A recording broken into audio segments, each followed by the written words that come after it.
Welcome to the Art of Procurement podcast. I'm Philip Ideson, a 20-year procurement practitioner, former head of procurement, advisor to procurement leaders around the world, and the founder and managing director of Art of Procurement. My team and I work with our global network of subject matter experts to help companies elevate procurement's impact, whether that's through building and implementing transformation programs, sustainably reducing external expenses, or leveraging AOP Mastermind, our learning and development platform for companies of all sizes. You're listening to our flagship podcast, where we pull back the curtain and shine a light on the strategies, tactics, and tools that leading procurement teams are using to align their results with the needs of the business.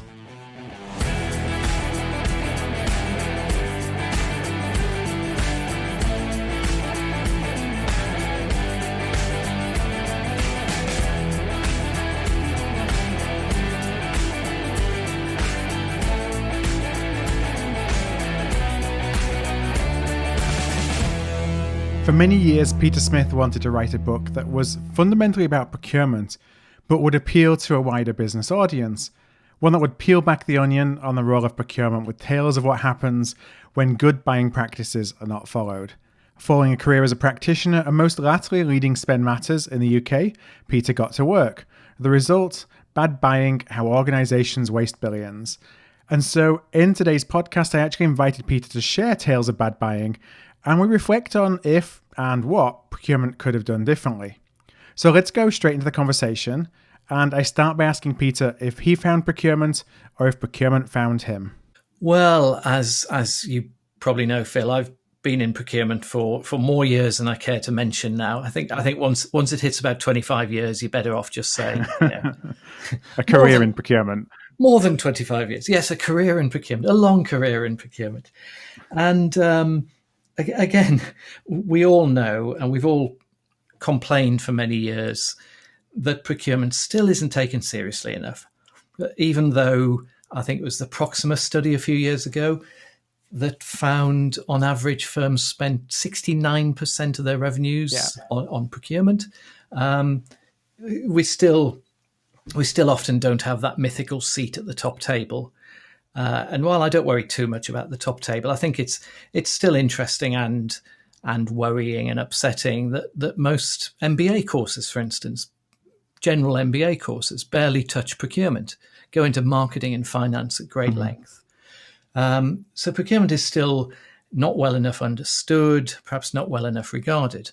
I've written a couple of books before that were aimed very much at the procurement profession, but I've always wanted to write a book that any business person or any public servant, or maybe anyone who's interested in how governments spend our money as well, could pick up and find interesting, maybe learn a bit about procurement, but also find it enjoyable.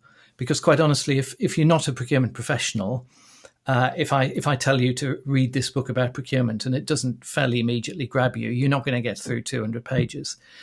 The reason it's called bad buying and nothing to do with procurement is I think procurement as a word puts a lot of people off. It puts us straight in the ghetto, as it were. I've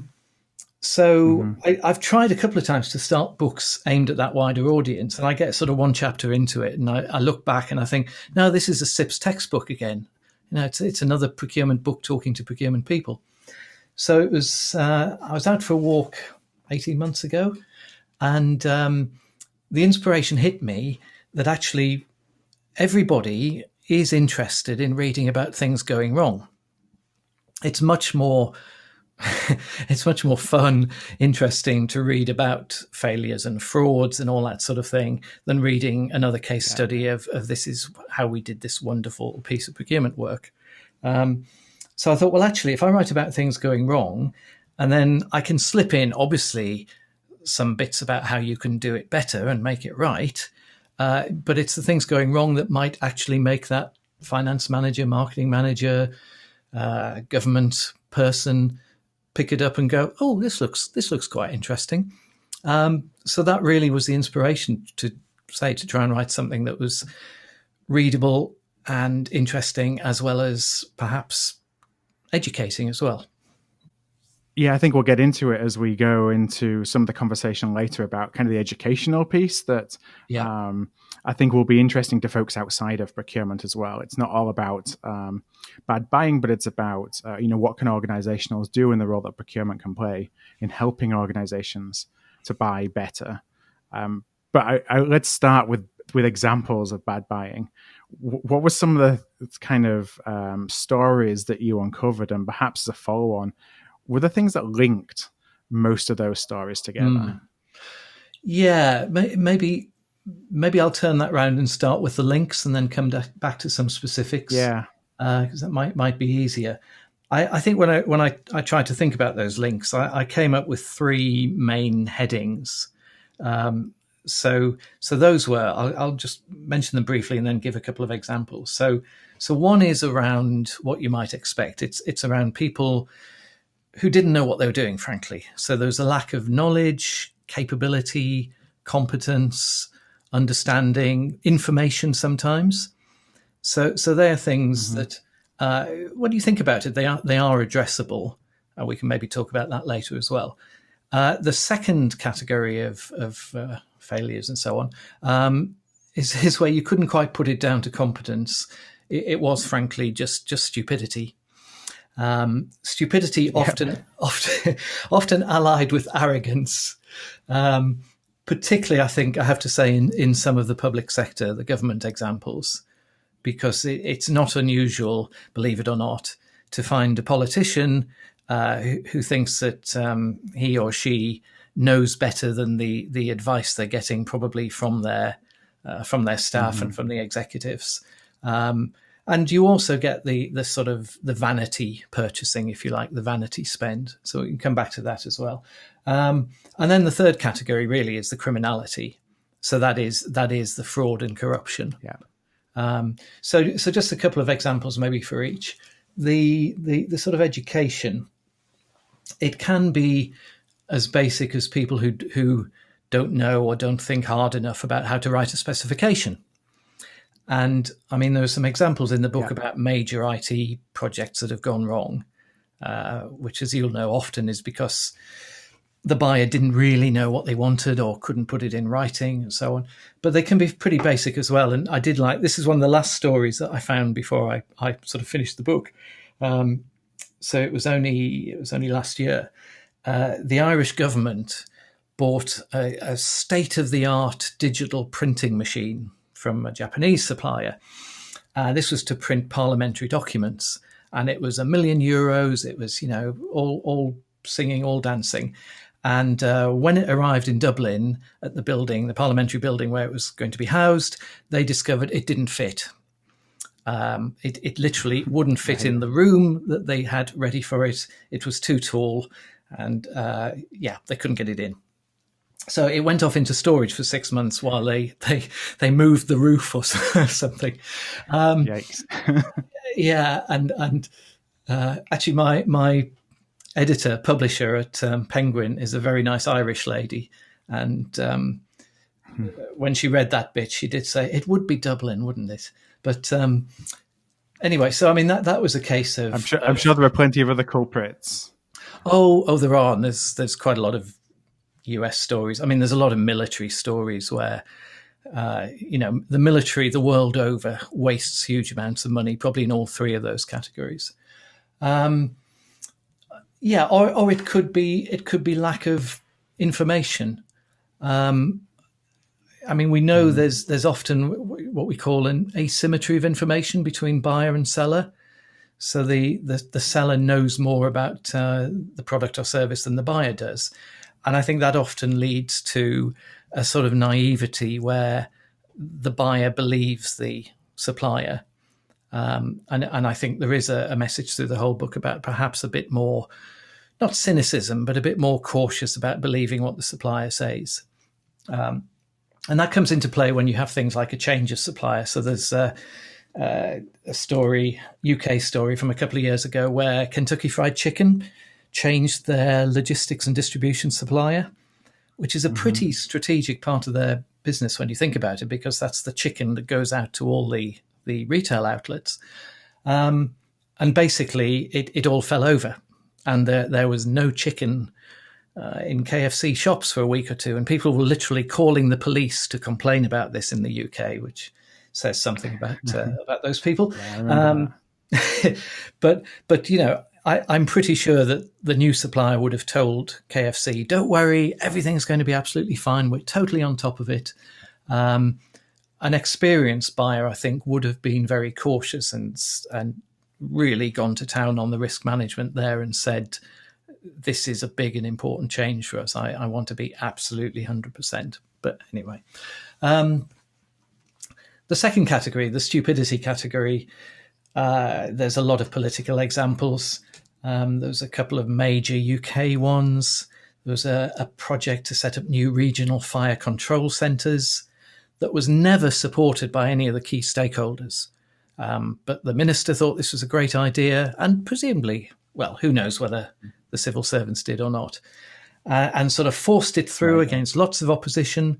And £469 million later, it was written off. And that was one of those where it wasn't that we got a bad product or something that didn't quite work. That was money that provided nothing. There was no end result to that program.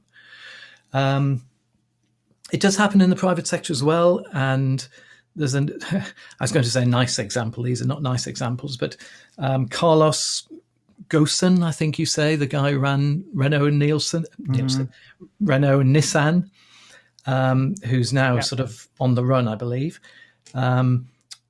He's somewhere in Lebanon.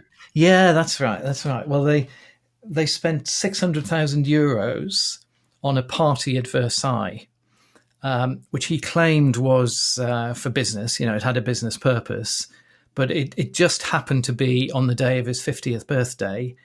And according to the reports, there didn't appear to be many business guests there. It seemed to be mainly his family and mates. So that's the sort of bad buying that really, arguably, I won't say that was criminal because I don't want to slander or libel him, but at best, it showed an arrogance and frankly was a stupid way of spending corporate money.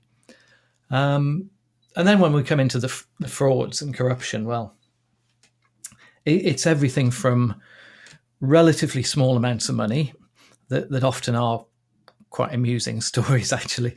So there was the lady who worked at a senior level in the health service in the UK, and she was doing a very basic fraud, just invented suppliers and paid money, got money paid, fake invoices that obviously went into her bank account.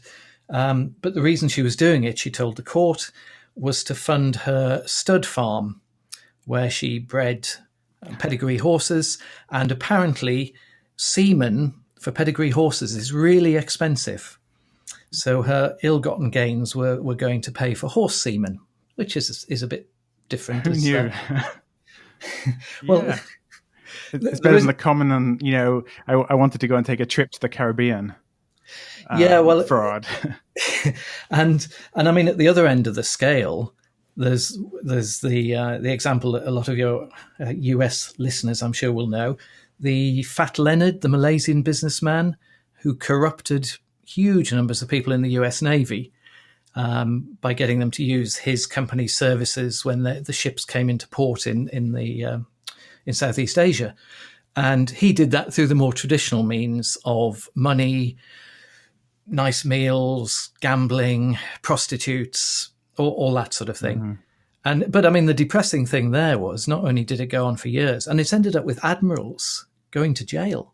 There were a couple of times when whistleblowers actually said, "Hey, this is going on, this is happening," and unfortunately, the people they blew the whistle to were being corrupted by Fat Leonard as well. So it went on for years before finally somebody who was honest got hold of it. So, yeah, there are a few examples there anyway. Now, as you look at some of those stories, where was procurement? So do you find that most of these are done in an organization or an environment where perhaps there aren't formal procurement processes, or they're easily circumvented, or procurement has kind of been a party to it, and perhaps that talks necessarily not to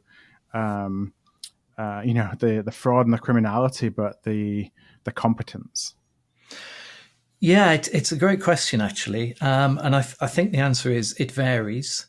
So, I mean, in the case of Fat Leonard, naval procurement people were involved, but they were corrupted as well.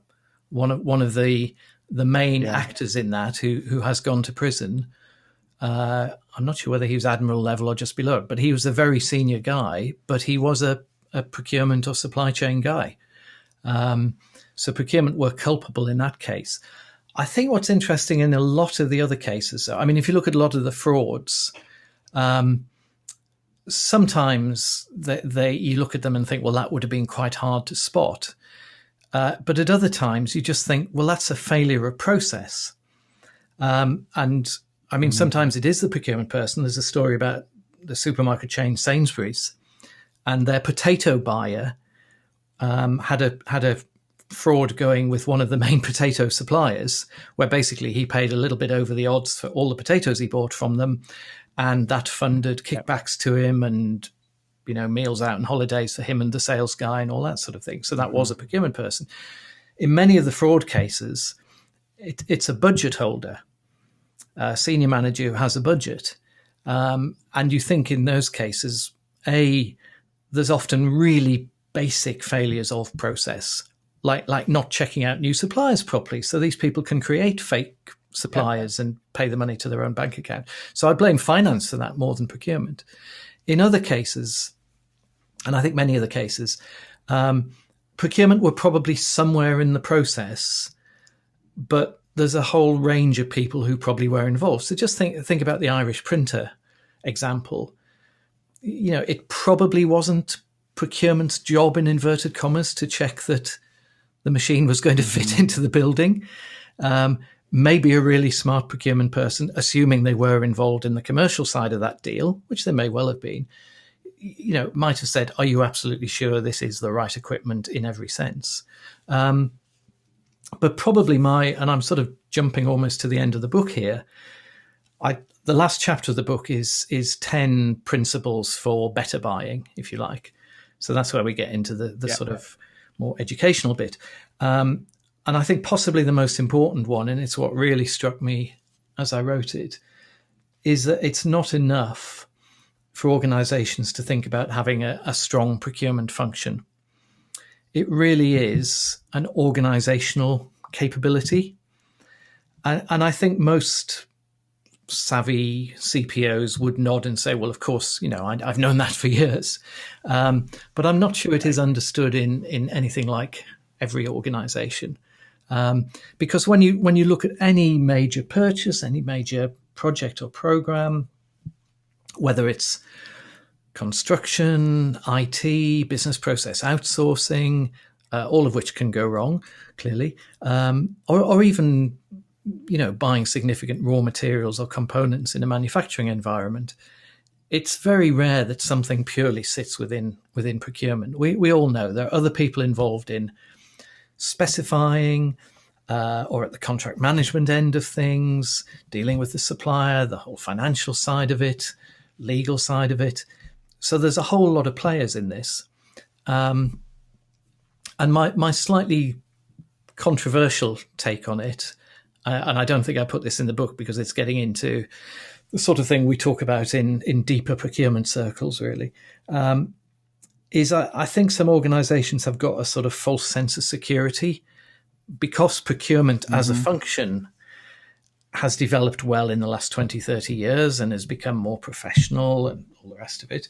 I suspect a lot of chief executives and boards think, well, we don't really understand procurement. It looks a bit dull and boring.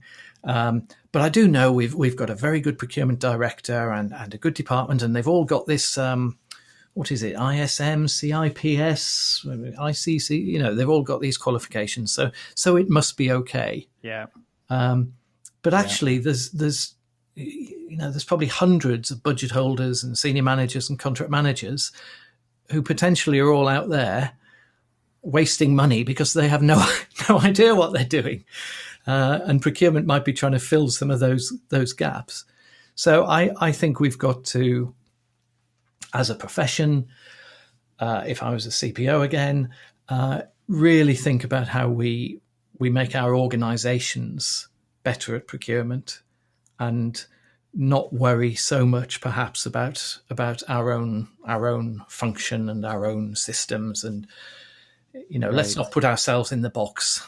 Let's get out there. Yeah, and I think you talked about it being a double-edged sword in an article that you wrote about that we've now grown in a lot of organizations and have that trust, but it does put us in that box where it's really it's inherent on us to continue to educate the organization that just because you feel safe that we're taking care of the company's money, you can't just leave us to it. But for a procurement person, that's sometimes a comfortable place to be, to say, okay, I'm really, I've got so much value to the company, they're letting me to do whatever I need to do. And that's where, you look down the line and you can find yourself in a position where maybe you're not as aligned as you thought you were. You may have been at a certain point in time, but the more you get disconnected, the more unaligned you get with the rest of the organization.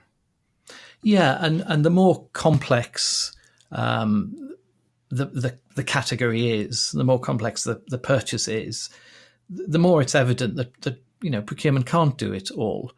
So the danger is we get pulled in procurement to, I wouldn't say quite rubber stamp things, but there's some major IT development project going on, or a big business process outsourcing, and we're seen very much as the commercial or contracting experts who'll make sure that the right clauses are in there, and some penalties and IP protection, all that. It's all good stuff. But we're not going to be able to determine whether that IT system really is what the company needs, or whether it's going to be like the fire thing, £400 million wasted.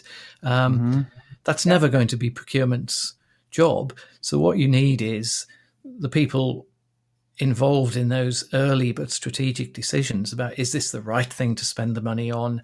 How do we approach the market? Is there even a market there for what we want to do? How do we build a market, build more competition if we need to? Because the worst situation for a procurement person, and I was in it at times in my career, is the sort of fait accompli where there's something that you feel vaguely unhappy about, but you've just been told to, your job is to put that final contract in place. And it's far too late to say, but I think this is a contract that's going to waste £100 million.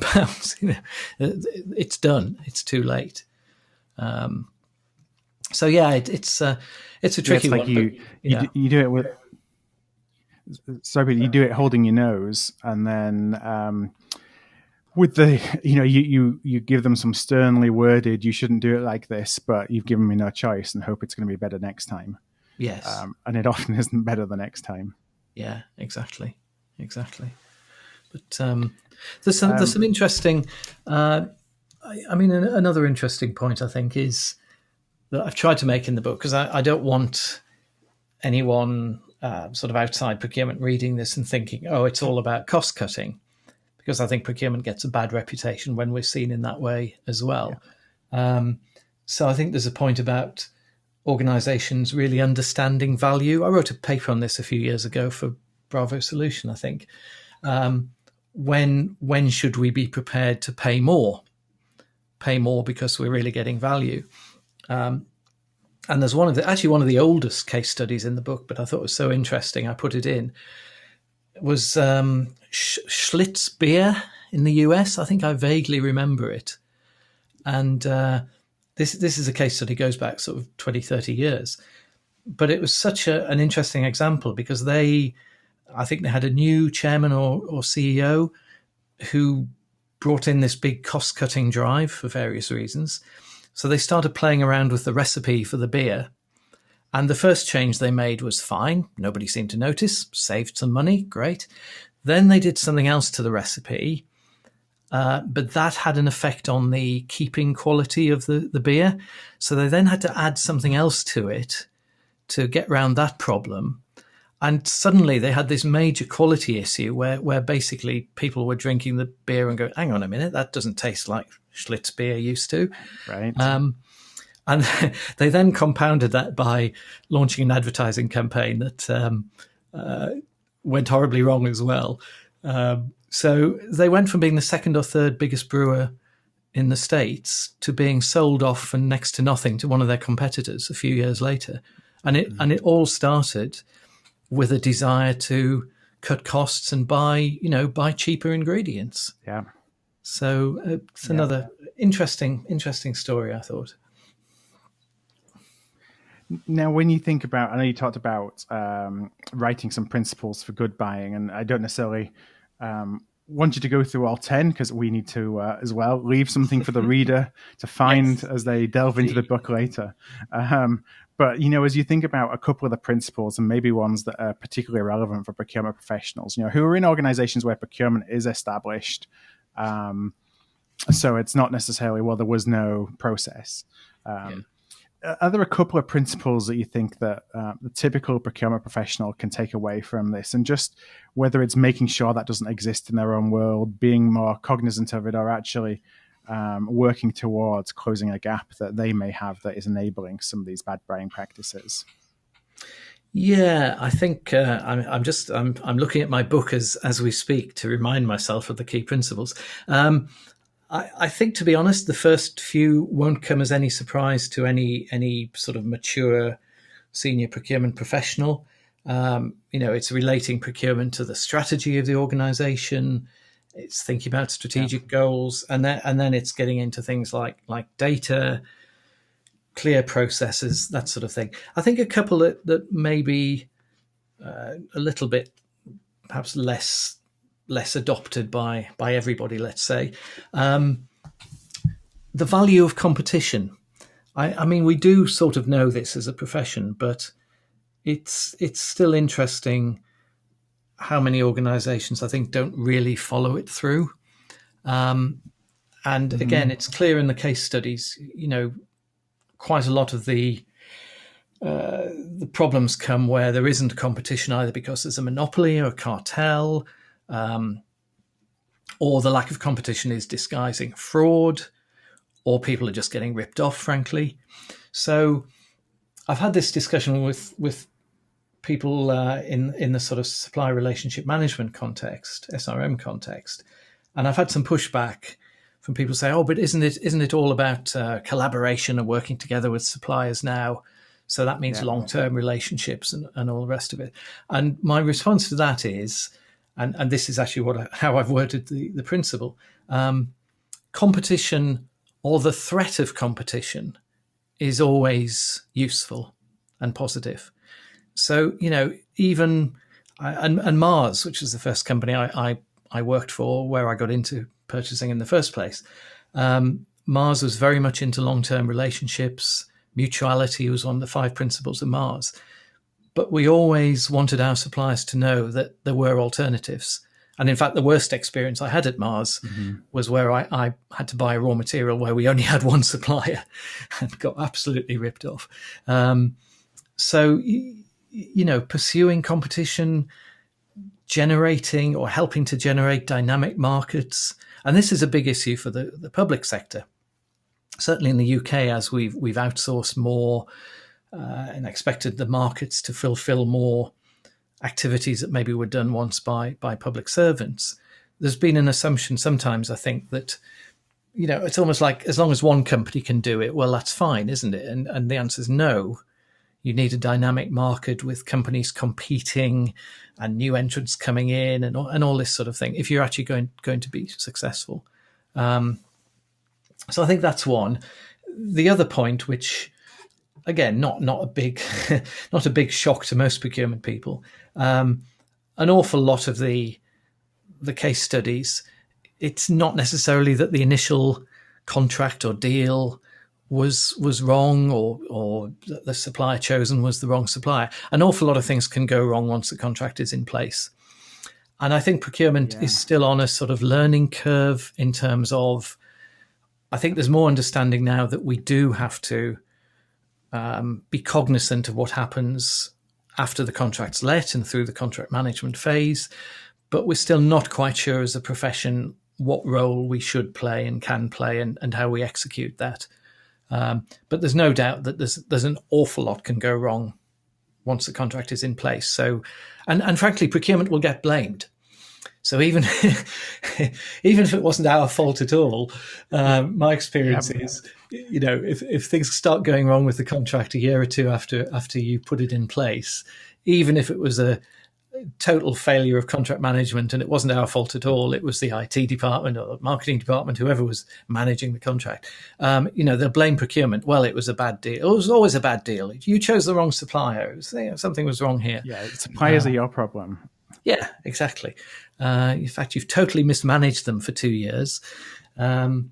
So that's another point. I think we have to think hard in procurement about how we keep on top of contract management as well.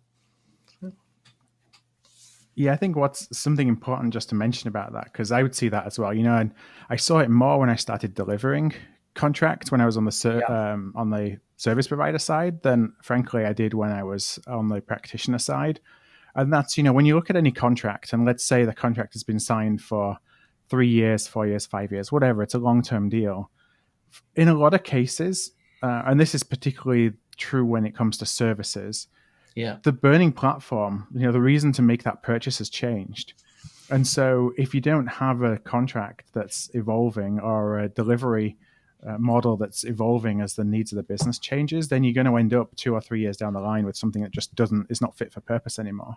Yeah. And not addressing that, not identifying that is where some of the big problems come in, because that's when everyone starts pointing fingers at each other.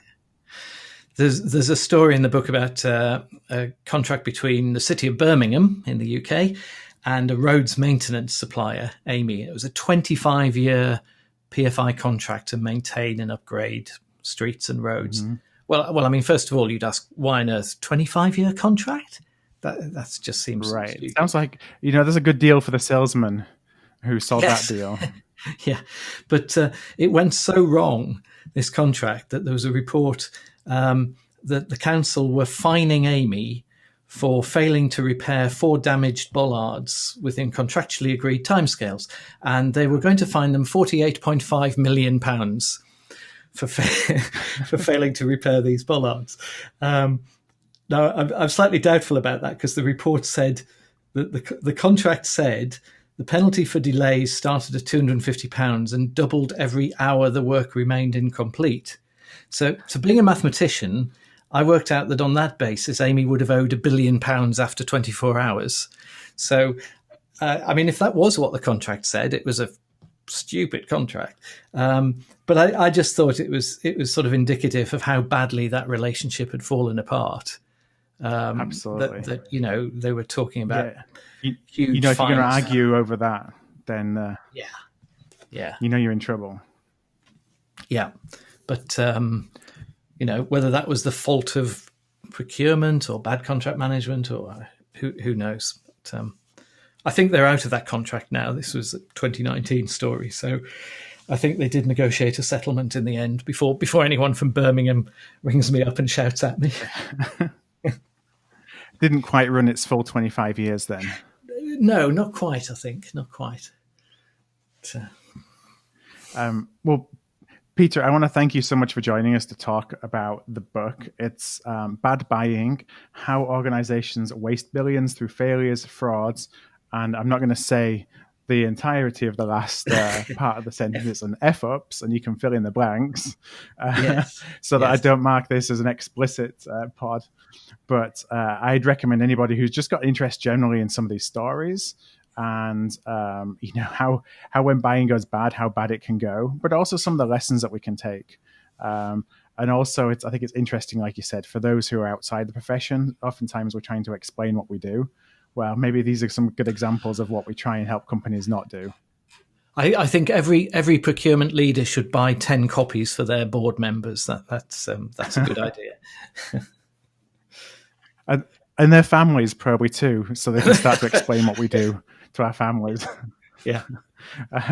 So if anyone who's listening would like to go and check out the book, they'd like to find out a little bit more, connect with you, where's the best places for them to go?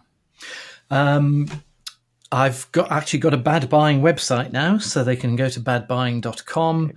I'm easily findable. I think I'm easily findable on LinkedIn.